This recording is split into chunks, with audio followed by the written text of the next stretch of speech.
This is going to be a matter of analyzing what Robert Mueller chose to emphasize from his report. He gives a 9-minute statement, and what he chose to highlight is important. One of the things he mentions and goes out of his way to say is that this DOJ opinion that says you can't indict, you can't criminally charge a sitting president, says that the Constitution requires a process other than the criminal justice system to formally accuse a sitting president of wrongdoing. He's, without using that word, reminding folks that there is a process, and it's called impeachment.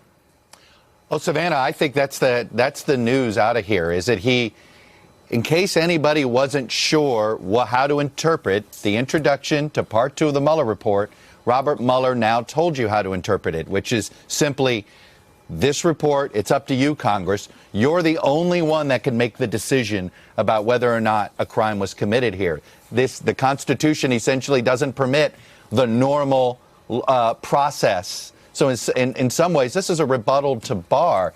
And I think the single most important sentence he uttered is this: we chose the words carefully, meaning about the report itself, but that's also about Mueller's statement today. He chose his words carefully. Notice how he described Part 1.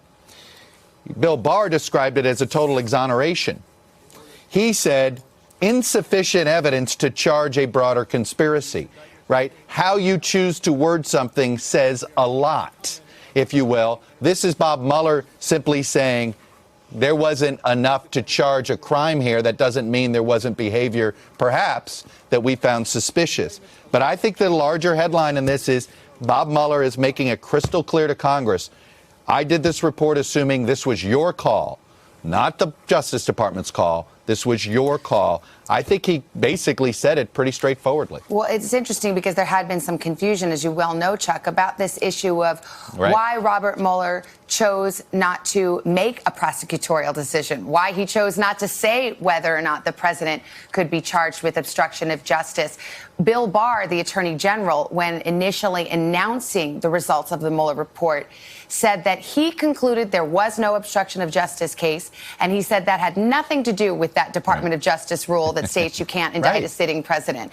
But Robert Mueller has made crystal clear today that he was, in fact, bound by and guided by that Department of Justice rule that says a sitting president may not be criminally prosecuted. That is what he said in black and white. It seems like he wanted to make sure that that issue had been settled. And not only that, I thought it was interesting how he chose, where he chose to praise the Attorney General. And he said he largely released the report, and we are glad he did glad he did that in that decision. You know, it was basically ignoring Part 1 of what Barr did, but in some ways, and I perhaps am giving a hint of what I think you're going to see a lot on cable today. Take Bill Barr and take Robert Mueller, and basically put them side by side, how Barr interpreted the report and how Mueller basically, it's a rebuttal.